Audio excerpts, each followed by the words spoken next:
अस्सलाम वालेकुम व्यूअर्स। आज हम बना रहे हैं बहुत ही आसानी से बनने वाले चिकन के सीख कबाब। झटपट बनाकर रेडी करेंगे, तो वीडियो को कीजिएगा एंड तक वॉच। कोई स्टेप मिस नहीं कीजिएगा, स्टेप मिस करेंगे तो रेसिपी ख़राब होगी। साथ साथ मैं आपको बताऊंगी कि इसे किस तरीके से आप 1 महीने तक स्टोर कर सकते हैं। तो वीडियो अच्छी लगी हो लाइक ज़रूर कर दीजिएगा, चैनल को सब्सक्राइब कर दीजिएगा। चलेंगे हम रेसिपी की तरफ। सबसे पहले यहाँ पर मैंने चॉपर लिया है। चॉपर में मैं एक दरमियानी साइज़ का प्याज जो है वो चॉप करके डाल दूँगी। आपने प्याज जो है वो कोशिश करनी है उसके अंदर पानी बिल्कुल ना हो। प्याज चॉप हो जाए तो आपने इसे जो है वो किसी भी प्याले में निकालना है और इसे अच्छी तरह दबाना है ताकि इसके अंदर का जो भी पानी है वो रिलीज़ हो जाए।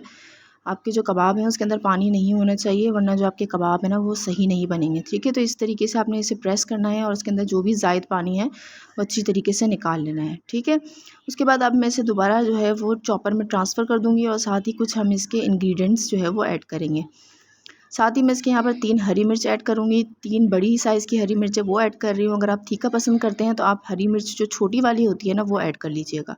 साथ 1 टेबलस्पून मैं अदरक लहसुन का पेस्ट इस्तेमाल कर रही हूँ और उसके बाद मैंने यहाँ पर आधा किलो बोनलेस चिकन का इस्तेमाल किया है। अच्छा, 250 ग्राम यहाँ पे थाई का इस्तेमाल करेंगे और 250 ग्राम यहाँ पर चेस्ट का इस्तेमाल करेंगे। इससे जो आपके कबाब है ना वो जूसी बनेंगे और बहुत ज़्यादा जो है ना वो सख्त नहीं बनेंगे। ठीक है, उसके बाद जो है हमने क्या करना है, इसके अंदर नमक ऐड करना है अपने टेस्ट के अकॉर्डिंग और इसे फिर हम चॉपर में चॉप कर देंगे। चाहे तो आप यहाँ पर कीमे का इस्तेमाल भी कर सकते हैं। अब इस कीमे में यहाँ पर मैं 1 टेबलस्पून भरकर ऐड कर रही हूँ सूखा धनिया पिसा हुआ। सूखा धनिया आपने अच्छी तरह पीस लेना है ताकि ये बाद में मुँह में ना आए। तो 1 टेबलस्पून आपने सूखा धनिया इसके अंदर ऐड किया है। हाफ़ टी स्पून ही मैं इसके अंदर ऐड करूँगी काली मिर्च पिसी हुई और हाफ़ टी स्पून यहाँ पर मैं इस्तेमाल करूँगी ज़ीरा पिसा हुआ। ठीक है, और हाफ़ टी स्पून यहाँ पे ऐड करूँगी मैं इसके अंदर गरम मसाला पिसा हुआ और 2 चुटकी यहाँ पर मैं ऐड कर रही हूँ लाल मिर्च दानेदार जो होती है वो वाली। अगर आप तीखा ज़्यादा पसंद करते हैं तो यहाँ पे आप हाफ़ टी स्पून ही वो ऐड कर देंगे और 1 टेबलस्पून भरकर इसके अंदर मैंने धनिया ऐड किया है। ताज़ा धनिया आप लेके उसे अच्छी तरह चॉप करके आप ऐड कर देंगे और उसके बाद इसे आप अच्छी तरह मिक्स कर देंगे। अच्छा, कोशिश कीजिएगा चिकन जो है ना आप अगर इस्तेमाल कर रहे हो और आपने फ़ौरन फ्राई करनी हो ना तो कोशिश कीजिएगा कि आपकी जो चिकन है ना वो फ्रिज वाली होनी चाहिए। ठीक है, वरना जो है ना आपने इसे आधे घंटे के लिए फ्रिज में इस टाइम पे रखना है। जब आपने सारे मसाले इसके अंदर मिक्स करने हैं तो इसके बाद या तो चाहे आपको देर से फ्राई करने हैं तो ओवरनाइट से फ्रिज में रख दें, वरना जो है आप इसे आधे घंटे के लिए रेस्ट ज़रूर दीजिएगा और रेस्ट देने के बाद आपने इसे फ्रिज में ज़रूर रखना है।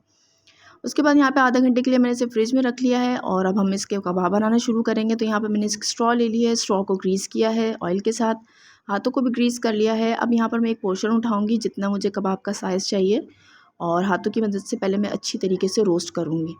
हाथों की मदद से अच्छी तरीके से मैं गोल करूँगी ताकि जो है ना इसके अंदर से कोई भी क्रैक ना बने। ठीक है, जिस तरह हम कबाब के लिए पहले इसको राउंड शेप में करते हैं इस तरीके से हमने इसे राउंड करना है।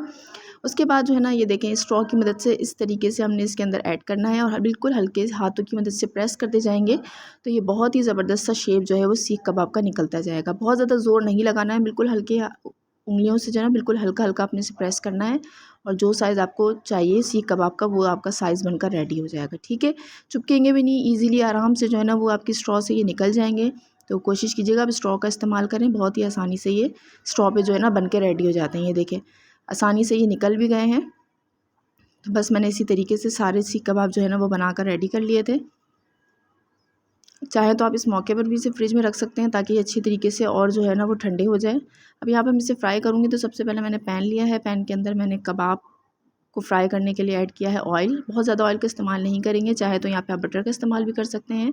मीडियम टू लो फ्लेम पे आप इसे फ्राई करेंगे और साइड्स को आपने इतना टाइम देना है कि इसकी एक एक साइड आपको मैं दिखा देती हूँ। ये देखें कलर अपना चेंज करना शुरू कर दे। अच्छा, साथ ही मैं आपको ये तरीका भी बताऊँगी कि किस तरीके से आप इसे 1 महीने तक आराम से जो है ना वो स्टोर करके रख सकते हैं। आपने इसे जो है ना फ्राई करना है हाफ़ फ्राई बिल्कुल, और हाफ़ फ्राई करने के बाद आपने इसे ठंडा करने रखना है और ठंडा करने के बाद जो है ये आप इसे किसी भी एयर टाइट बैग में जो है ना वो रख सकते हैं और जब आपका दिल चाहे आप इसे फ्राई कर सकते हैं। अब आप देखें हल्का हल्का इस पर कलर आना शुरू हो चुका है। तो इसी कलर पे जो है ना आपने इसे बाहर निकालना है और ठंडा करने रखना है और ठंडा करने के बाद आपने इसे एयर टाइट में जो है ना वो पैक करके रख देना है बैग में। मैं आपको दिखा भी दूँगी कि मैंने किस मौके पर जो है ना इसे, ये देखिए यहाँ पर मैंने बस इसे जो है ना फ्राई करना बंद कर दिया था क्योंकि ये हल्के से फ्राई हो चुके थे। अब मैं इसे ठंडा करूँगी और उसके बाद जो है ना वो बैग में ऐड कर दूँगी। बहुत ज़्यादा ओवर फ्राई नहीं कीजिएगा। आप ये देख सकते हैं कितने ज़बरदस्त ये फ्राई हो चुके हैं।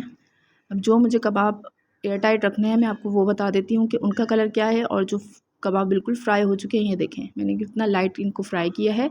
इन्हें मैं एयर टाइट बैग में रखूँगी। और जो बिल्कुल कबाब जो रेडी हो चुके हैं उन्हें मैं जो अभी खाने के लिए जो मैंने इस्तेमाल करना है उन्हें मैं आपको उनका शेप भी, उनका जो कलर है वो भी दिखा दूँगी मैं आपको, ठीक है। तो बस अब ये ठंडे हो जाएंगे और ठंडे होने के बाद ये आपको शॉपर में मैं आपको ऐड करके दिखा रही हूँ।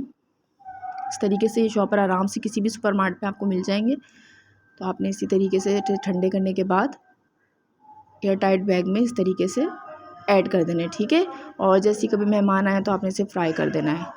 अभी देखिए ज़बरदस्त हमारा कबाब भी फ्राई हो चुका है, जो मैंने फुल फ्राई किया था। रेसिपी अच्छी लगी हो लाइक कर दीजिएगा, चैनल को सब्सक्राइब कर दीजिएगा। इंशाल्लाह मिलूंगी नई रेसिपी के साथ। इजाज़त दीजिए, अल्लाह हाफ़िज़। अपना बहुत ख्याल रखिएगा, मुझे दुआओं में याद रखिएगा।